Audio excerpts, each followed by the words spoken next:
नमस्कार प्यारे साथियों। आज हम उत्तर प्रदेश लेखपाल के लिए 2021-22 के लिए भारत का इतिहास एवं संस्कृति लेकर के आप लोगों के समक्ष आ रहे हैं। और आज का मोटिवेशनल कोड रहने वाला है हमारा महेंद्र सिंह धोनी के ऊपर। वो कह रहे हैं कि थोड़ा डूबूंगा थोड़ा टूटूंगा लेकिन मैं फिर लौटूंगा, ये जिंदगी तू देख मैं फिर जीतूंगा। क्या कहा महेंद्र सिंह धोनी ने? एक बार फिर से देखते हैं। थोड़ा डूबूंगा थोड़ा टूटूंगा लेकिन मैं फिर लौटूंगा, ये जिंदगी देख मैं फिर जीतूंगा। तो हौसला अपना बनाए रखें साथियों, और अपनी भर्ती के लिए बरकरार रहें और तैयारी को जो है बेहतर ढंग से रखें। हमारे साथ जुड़ें और हमारे चैनल को लाइक एवं सब्सक्राइब करें। देखते हैं हम प्राचीन भारत में सिंधु घाटी की सभ्यता की तरफ। इसी भारतीय उपमहाद्वीप में प्रथम नगरीय सभ्यता का गौरव प्राप्त है। देखते हैं इसका कालक्रम क्या रहा। 350 ईसा पूर्व से 1750 ईसा पूर्व माना जाता है। देखते हैं इसके धर्म। धर्म क्या है? सिंधु सभ्यता के लोग प्रकृति पूजक थे। सिंधु घाटी सभ्यता के प्रमुख स्थल हड़प्पा था और इसकी खोजकर्ता दयाराम साहनी ने 1921 में की थी। और हड़प्पा जो है रावी नदी के तट पर है, मोंटोगोमरी पाकिस्तान में। इससे प्राप्त जो है अवशेष क्या मिले हैं? कांसे की इक्का गाड़ी मिली है। देखते हैं साथियों, दूसरा है जो मोहनजोदड़ो है। इसके खोजकर्ता है रखाल दास बनरसी। 1922 ईस्वी में इसकी खोज हुई। सिंधु घाटी नदी जो है, सिंधु नदी कौन सी है? लरकाना पाकिस्तान में। इससे प्राप्त साक्ष्य कौन से मिले हैं साथियों? वो मिले हैं कांसे की नंग मूर्ति मिली है। कांसे की नंग मूर्ति मिली है। उसके बाद देखते हैं दूसरा स्थल कौन सा है? वो है कालीबंगा। कालीबंगा खोज करता है अमलानंद घोष। अमलानंद घोष जो है कालीबंगा के खोज करता है। उसके बाद देखते हैं खोज कब की थी? 1953 में की थी। वो घग्गर नदी राजस्थान। प्राप्त से साक्ष्य क्या है? वो है हल द्वारा जुते के लोथल। लोथल के खोज करता है रंगनाथ राव 1957 में। जो भोगवा नदी गुजरात। प्राप्त साक्ष्य है मनका बनाने का कारखाना।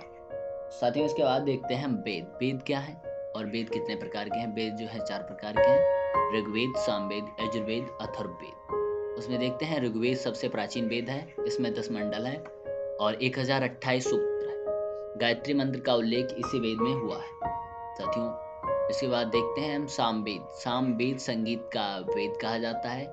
यजुर्वेद, इसकी रचना जो है पद्य तथा गद्य दोनों में हुई है। इसके बाद हम देखते हैं अथर्ववेद। इसमें जो है ब्रह्म ज्ञान, औषधि प्रयोग, रोग निवारण, तंत्र मंत्र आदि का उल्लेख है साथियों। इसके बाद देखते हैं हम जैन धर्म की ओर। जैन धर्म की स्थापना ऋषभ देव ने की थी। जैन धर्म में 24 तीर्थकार हुए। इसमें महावीर स्वामी 24वें तीर्थकार थे। महावीर स्वामी की एक पिक लगाई हुई है हमने साथियों, उसे देखें और इसका जो है पिक का बारे में हमें कमेंट बॉक्स में बताएं आपको ये पिक किस तरीके से लगी। इनका जन्म जो है 540 ईसा पूर्व कुंड ग्राम वैशाली में हुआ। पिता का नाम सिद्धार्थ और माता का नाम त्रिशला और पत्नी का नाम यशोदा था। इन्होंने अपना गृह त्याग 30 वर्ष की उम्र में और इन्हें ज्ञान की प्राप्ति 42 वर्ष की उम्र में ऋजुपालिका नदी के किनारे हुई थी। इनके अन्य नाम साथियों क्या क्या हैं वो जरा गौर करें। जिन और निर्ग्रंथ, आहर्त, कैबलिन। महावीर स्वामी का प्रतीक चिन्ह क्या है? वो है सिंह। प्रथम उपदेश राजगृह। जैन धर्म के 23वें तीर्थकार पार्श्वनाथ थे। जैन धर्म में ब्रह्मचर्य, साथियों जैन धर्म में ब्रह्मचर्य का सिद्धांत महावीर स्वामी ने ही जोड़ा था। जैन धर्म के त्रिरत्न कौन कौन से हैं? सम्यक दर्शन, सम्यक ज्ञान और सम्यक आचरण। ये जैन धर्म के त्रिरत्न हैं। जैन धर्म में 2 संगीतियां हुई। कौन कौन सी हैं? प्रथम संगीति हुई है 322 से 258 ईसा पूर्व में। वो कहाँ हुई है? पाटलिपुत्र में स्थूलभद्र ने करवाई। और इसके बाद में साथियों दूसरी जो है 512 में वल्लभी में देवार्यों ने करवाई। इसके बाद देखते हैं हम बौद्ध धर्म की तरफ। बौद्ध धर्म देखिए साथियों, ये गौतम बुद्ध की प्रतिमा है और बौद्ध धर्म के संस्थापक गौतम बुद्ध थे। इनका जन्म 563 ईसा पूर्व लुम्बिनी के कपिलवस्तु में हुआ था। इनके पिता का नाम सुद्धोधन, माता का नाम महामाया और पत्नी का नाम यशोधरा। इन्होंने गृह त्याग 29 वर्ष की उम्र में, जिसे भिनिष्क्रमण कहा जाता है। इन्हें ज्ञान की प्राप्ति 35 वर्ष की आयु में निरंजना नदी के किनारे बोध गया में प्राप्त हुई थी। इनका महापरिनिर्वाण 80 वर्ष की उम्र में 483 ईसा पूर्व कुशीनगर में, और इन्होंने प्रथम उपदेश सारनाथ में दिया, जिसे धर्म चक्र प्रवर्तन के नाम से जाना जाता है। बौद्ध धर्म को मानने वालों को उपासक कहा जाता है। क्या कहा जाता है साथियों? बौद्ध धर्म को मानने वालों को उपासक कहा जाता है। बौद्ध संगीतियाँ कितनी हुई हैं? बौद्ध की 4 संगीतियाँ हुई हैं और इसमें हम लोग जो है देख रहे हैं, प्रथम बौद्ध संगीति 483 राजगृह किसने करवाई थी? वो अजातशत्रु, और अध्यक्ष उसके रहे थे महाकश्यप। उसके बाद में द्वितीय बौद्ध संगीत 383 ईसा पूर्व वैशाली में हुई। कहाँ हुई साथियों? वैशाली में। कालाशोक अध्यक्ष थे और सर्वकामिनी अध्यक्ष थी इसकी, कालाशोक ने करवाई थी। और उसके बाद में देखते हैं तृतीय बौद्ध संगीत, वो हुई थी 250 ईसा पूर्व पाटलिपुत्र अशोक अध्यक्ष मंगोली पुत्र।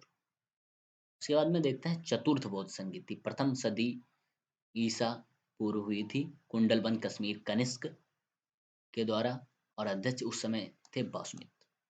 उसके बाद साथियों हम देखते हैं महाजनपद काल। इनकी संख्या 16 थी। मगध महाजनपद की राजधानी गिरिब्रज और राजगृह वर्तमान में यह पटना बिहार में है। उसके बाद अंग महाजनपद की राजधानी चंपा थी। वर्तमान में यह भगलपुर मुंगेर बिहार में है। काशी महाजनपद की राजधानी वाराणसी वर्तमान समय में बनारस के आसपास उत्तर प्रदेश में है। बज्जी महाजनपद की राजधानी वैशाली थी। वर्तमान में समय में वैशाली जो है बिहार में है। और उसके बाद में मल्ली महाजनपद की राजधानी कुशीनारा, जो इस समय उत्तर प्रदेश के देवरिया जिले में है। कुरु महाजनपद की राजधानी हस्तिनापुर, जो वर्तमान समय में दिल्ली मेरठ हरियाणा के कुछ क्षेत्रों में है। तो इसके बाद साथियों देखिए, please like and share and subscribe my channel. Channel का नाम है संदीप मल्टी क्लासेस हरदोई। तो धन्यवाद साथियों, आगे मिलते हैं नेक्स्ट क्लास में।